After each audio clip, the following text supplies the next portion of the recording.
लगे देवियों मैं पूछता हूं उसका जवाब तो दो। लेकिन गोपियां नहीं बोली। तो भगवान कहने लगे सुनो तुमको एक कथा सुनाता हूं।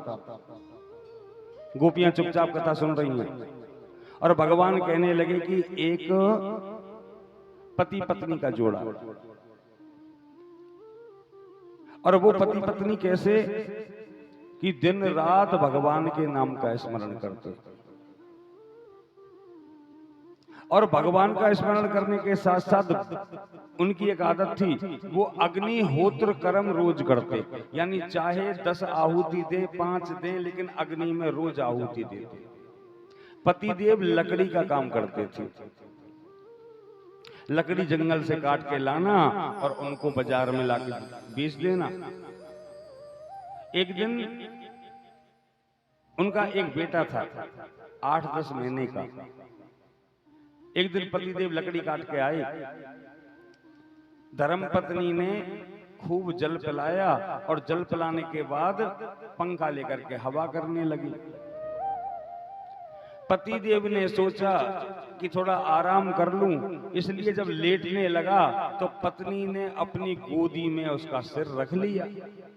भाव होता है पति पत्नी का। अब गोदी में सिर रख लिया तो हवा करती रही, ऐसे नींद आ गई।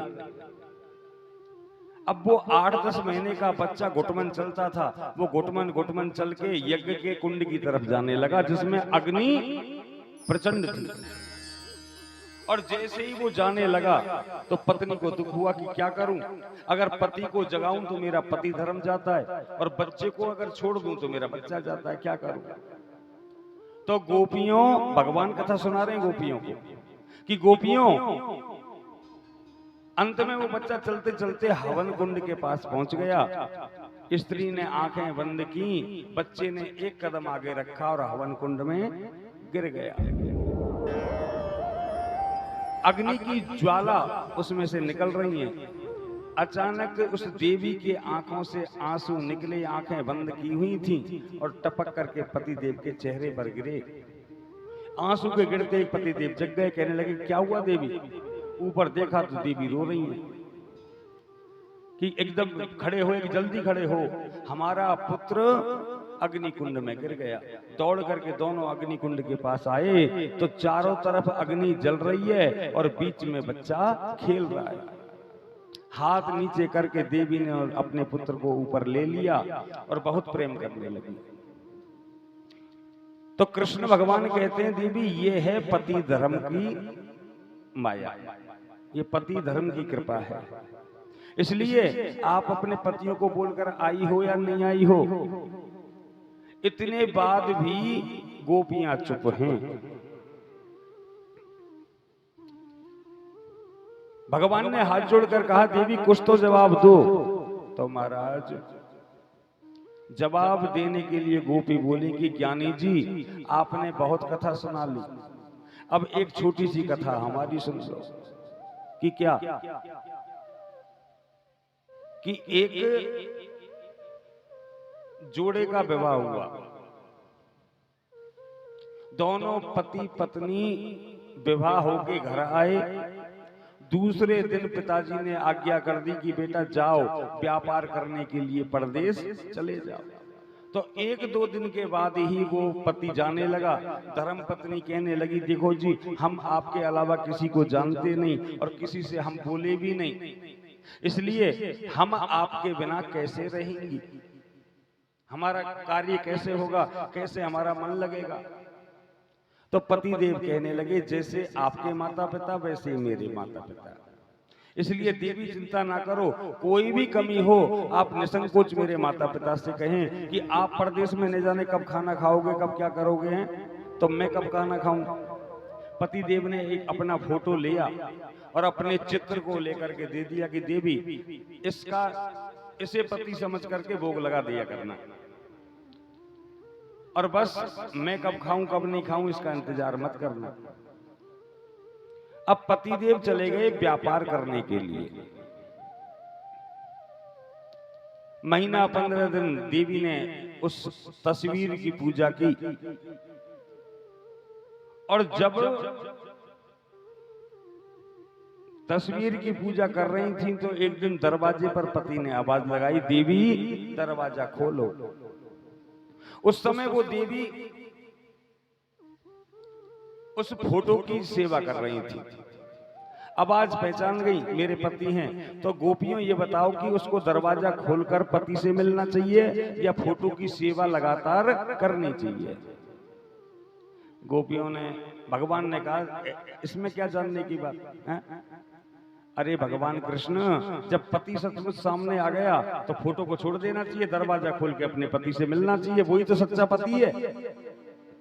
तो गोपियां कहने लगी कि हमारे पति भी तो सच्चे आप हो, जिनके पास हम रह रही हैं वो तो फोटो हैं।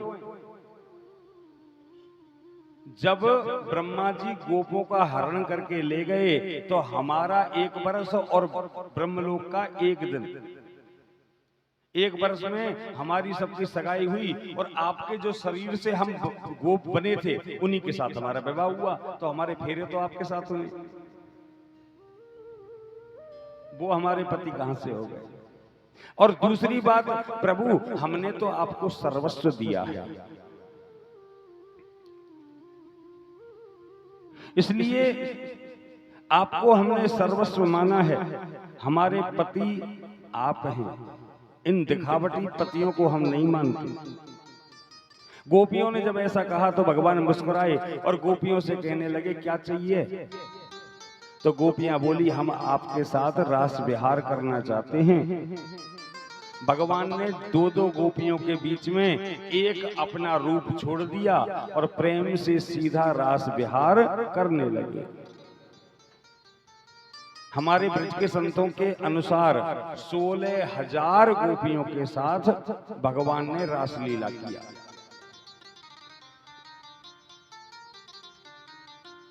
लेकिन सुखदेव कहते हैं कि राजन, जीव जब बहुत ज्यादा कुछ पा लेता है तो उसको घमंड हो जाता है।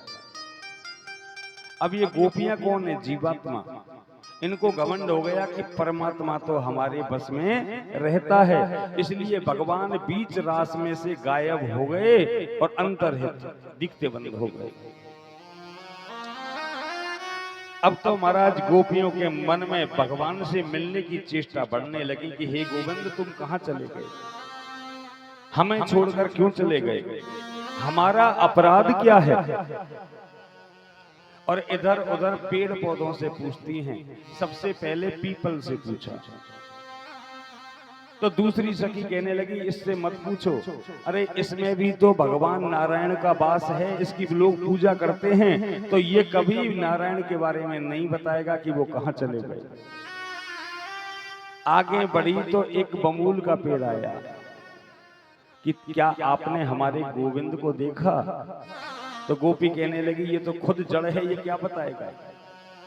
आगे बढ़ी तो तुलसी का वृक्ष मिला, तो गोपियां पूछ रही हैं क्या आपने हमारे गोविंद को देखा? तो दूसरी गोपी बोली ये तो हमारी सौत है, क्योंकि बिना इसके तो हमारे ठाकुर जी की सेवा नहीं होती, तो ये हमें क्यों बताएगी कि भगवान कहाँ है। आगे बढ़ी, गुल्म लताओं से फूलों से पूछा, सबने कह दिया फूल भी नहीं बता सकते क्योंकि वो तो गोविंद के चरणों में विराजते हैं। अंत में बांस का पेड़ दिखाई दिया और बांस के पेड़ से एक गोपी कहने लगी क्या आपने हमारे गोविंद को देखा? तो दूसरी गोपी बोली इन बांसों से तो बिल्कुल मत पूछो। कि क्यों? कि आग लगो इन बासन में और इन बासन सो प्रगुटी बसुरी है। इन बांसन में तो आग लग जाए, क्योंकि इनते ही तो हमारी सौत बांसुरी बने। कि आग लगो इन बांसन में, इन बांसन सो प्रगुटी बसुरी है। कि रात बजे ई प्रात बजे बद भोर बजे कस के बसुरी है। रात में बज जाती है, कभी दिन में कभी दोपहर में, इसका कोई टाइम और नहीं है बजने का। और ये हमारे मन में कसकती है जब जब बजती है। कि मनमोहन को यो बान परी, ये तो आए बजावत है बसुरी है, और हमने तो सखी ब्रज को छोड़ो, ब्रज में बस सौतन तू बसुरी है। अगर हमारे गोविंद कह दें तो हम तो ब्रज को छोड़कर चली जाएं, और ये सौती रह लेगी गोविंद के होठों पर विराजती हुई, क्योंकि इसके बिना गोविंद और ये गोविंद के बिना कभी नहीं रहती। अब बांसुरी को होठों पे लगा के नहीं जाने कहां घूम रहे होंगे, और हमारे मन का दुख उनसे देखा नहीं जाता। अब तो गोपियां भगवान कृष्ण की याद में ऐसी प्रेममयी पागल हो गई कि खुद को कृष्ण मानने लगी। एक गोपी ने मुकुट पहन लिया और बांसुरी हाथ में ले ली और कहने लगी मैं कृष्ण हूं और तुम सब गोपियां आ जाओ मेरे पास, हम रास विहार करेंगे। प्रेम की एक ऐसी स्टेज भी होती है कि उसमें आदमी पागलों की तरह हरकत करने लग जाता है। भगवान कृष्ण में उनका मन ऐसा रम गया कि कृष्ण बनने लगी कि लाली मेरे लाल की जित देखूं तित लाल, और लाली देखन में गई तो मैं भी हो गई लाल। जब हमारा मन तन्मयता से प्रभु को ढूंढता है तो बुद्धि निर्णय नहीं ले पाती कि क्या करना चाहिए क्या नहीं करना चाहिए। किसी गोपी ने दौड़कर आकर कहा कि देवियों गोविंद तो राधा रानी के साथ कुंज कुटीर में बैठे हैं, कि तुमने देखा कि बिल्कुल कि क्या कर रहे हैं कि श्री जी के चरणों को दबा रहे हैं, कि ब्रह्मन ढूंढो कि पुराणन गायन, कि संत की बानी वेद रचायन। मैंने वेद की ऋचाओं में देखा, मैंने ब्रह्म में उसको ढूंढा, पुराणों में उसको खोजा, लेकिन कहीं भी वो मुझे नहीं मिला। कि देखो दुओ वा कुंज कुटीर में, कि ब्रह्मन ढूंढो पुराणन गायन, संत की बानी वेद रचायन, कि देखो सुनो कबहू कतहू ना, वो कैसो स्वरूप वो कैसो सुभायन। कि हेरत हेरत हार थक्यो तब हूं न बतायो ये लोग लोगायन, और देखो दुओ वा कुंज कुटीर मां बैठे पलोटत राधिका पायन। कुंज कुटीर में बैठ के राधा जी के पांवों को दबा रहे हैं। राधा रानी से पूछने लगे कि अब तो दर्द ना है रो तुम्हारे बामन में। राधा रानी बोली कि अब तो तसल्ली है, तो चलें फिर रास विहार करने की चलिए। और जैसे ही कुटीर से निकल के बाहर निकले तो राधा रानी कहने लगी ये तो भगवान तो मेरे बस में हैं, मेरे पैरों को दबा रहे हैं। भगवान ने कहा क्यों रुक कैसे गई देवी, कि हम पे ना चलो जा रहा हो, कि ना चलो जा रहा हो तो गोदी आ जाओ। अब जैसे ही हाथ पकड़ के उछाल के राधा जी को गोदी लेने लगे, इतने में अंतर्हित हो गए, धड़ाम से उछल के राधा रानी धरती में गिर गए। और जैसे ही गिरी अब तो राधा रानी भी खोजने लगी। गोपी दौड़कर आई और कहने लगी श्री जी क्या आपने गोविंद को देखा, हमने सुना वो आपके साथ थे। कि देवी वो मेरे ही साथ थे, लेकिन वो तो अब मुझे भी छोड़कर चले गए। अब तो महाराज विरह में सब गोपियां हा कृष्ण हा गोविंद कह करके पुकारने लगी। कि ना पार ये हम चलितम नयमा तत्र ते मना। अब जब गोपियों के साथ राधा रानी भी खोजने लगी तो जब भगवान नहीं मिले तो वृंदावन में एक जगह बैठ करके गोपियों ने भगवान को पुकारना शुरू किया कि हा नाथ रमण प्रेष्ठ कि क्वासी क्वासी महाभुज कि दास्यास्ते कृपणायामे सखे दर्शय सन्निधि। गोपियों ने कहा हा नाथ, तो गोपीनाथ भगवान वृंदावन में प्रकट हो गए। बोली गोपीनाथ भगवान की।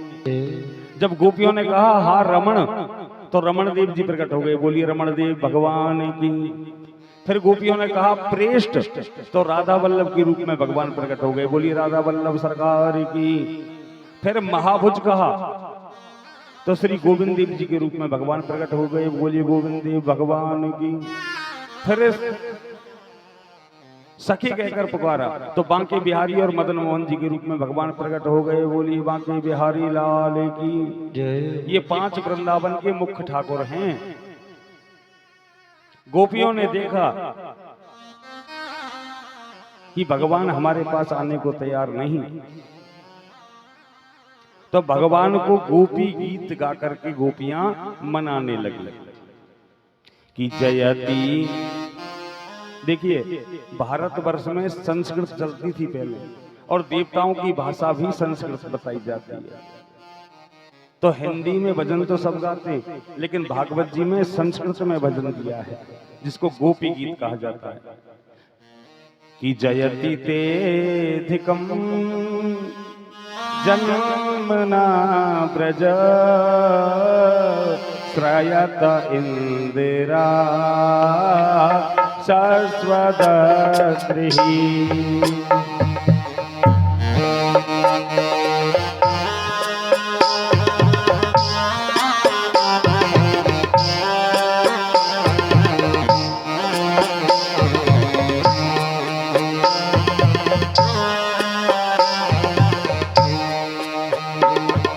जयति दृश्यता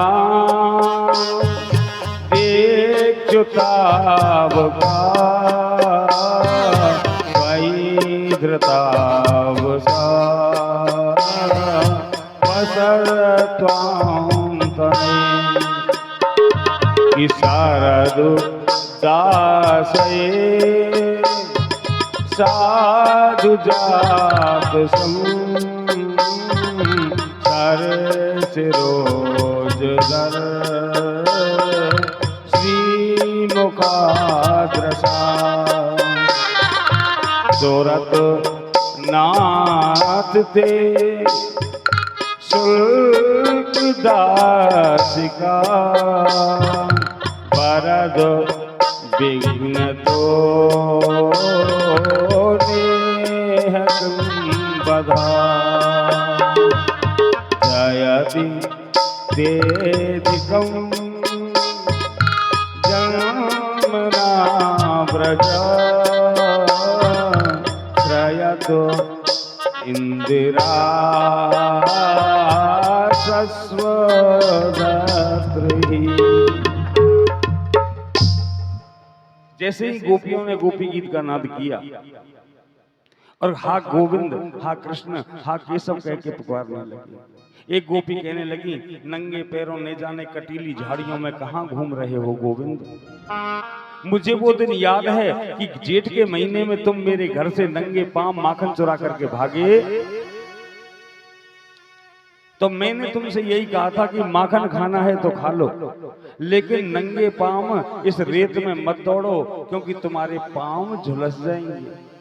और आज तुम नंगे पैर कटीली झाड़ियों में घूम रहे हो कि नीतम यदि नवनीतम कि नीतम नीतम तु किम तेना कि आहत पिता पितो भूमो माधव माधव माधव। हे माधव, आप दौड़ो नहीं, माधव माधव माधव माधव तुम दौड़ो नहीं, धावना या नहीं दौड़ना। आपके पैर जल जाएंगे, माखन खाना है तो खा लो। और आज गोविंद हमारे हृदय को तुम दुखा रहे हो। हम मरना चाहती हैं, लेकिन प्राण भी तो हमारे नहीं निकलते। अरे माधव, एक गोपी कहने लगी कि जब राम जी के कहने से हनुमान जी सीता का पता लगाने गए, वापस लौटे तो राम जी ने पूछा मेरे बिना तो सीता मर गई होगी। तो श्री हनुमान जी महाराज ने बड़े सुंदर भाव से इतना अच्छा उत्तर दिया कि नाम पहारू दिवस निसी कि ध्यान तुम्हार कपाट, कि लोचनो निज पद जंत्रता, प्राण जाहि ही बाट। और वह हाल जो सीता का था वही हाल हमारा है। आपका नाम रूपी पहरेदार हमारे प्राणों को निकलने नहीं देता, और पहरेदार को धक्का देकर अगर प्राण निकलना चाहता है तो ध्यान रूपी ताला उसमें लग जाता है। हे केशव, हम मरना चाहती हैं लेकिन फिर भी नहीं मर सकती। क्यों? क्योंकि तब कथामृतम की तप्त जीवनम, तब विरीडितम कल्पशापहम। क्योंकि इस उम्मीद में हम आज भी हैं कि एक दिन गोविंद का मिलना जरूर होगा, इसलिए तुम्हारे मिलने की आस में हम मर भी तो नहीं सकती। और गोविंद चाहे आप वापस मत आओ, लेकिन एक बात हमारी सुन लो। वो कौन सी? कि पति सुतान भया, कि भ्रातृ बांधवा, कि अति विलंगते त्वच्चेदागता। कि प्रभु, हमने आपके लिए पति छोड़े, बच्चे छोड़े, सब कुछ छोड़े, आपकी बांसुरी सुनकर आपके पास चले आए, और आप हमको अकेला आप छोड़कर न जाने कहां चले गए। इतना कह करके गोपियां कहने लगी इससे तो मरना भला, और भगवान को पुकारने लगी कि तासाम भीर भौत सूरे, कि स्वयमान मुखाम्बुजई, कि पाय पीतांबरा धग सृगवी, साक्षात मनमथ। जैसे ही गोपियों ने मरने की बात कही, उसी समय गोविंद उनके बीच में प्रकट हो गए, और गोपियों के बीच कहने लगे क्या हुआ, क्यों रो रही हो? एकदम खुशी की लहर दौड़ गई, और सब गोपी भगवान की सेवा करने लगी। कोई चरण दबाने लगी, कोई पंखे से हवा करने लगी, कोई जल पिलाने लगी, और गोपियां कहने लगी प्रभु आपने हमको क्यों छोड़ दिया बीच में? तो सेवा करती हुई गोपियों से भगवान ने कहा कि गोपियों, मैं सबसे पहले अपने भगत को प्रेम करता हूं,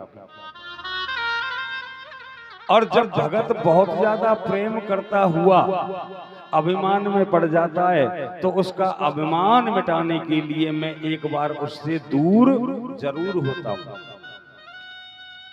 तुम सब में अभिमान हो गया कि गोविंद हमारे बिना कुछ कर नहीं सकते, हम जैसा बोलते हैं वैसा करते हैं।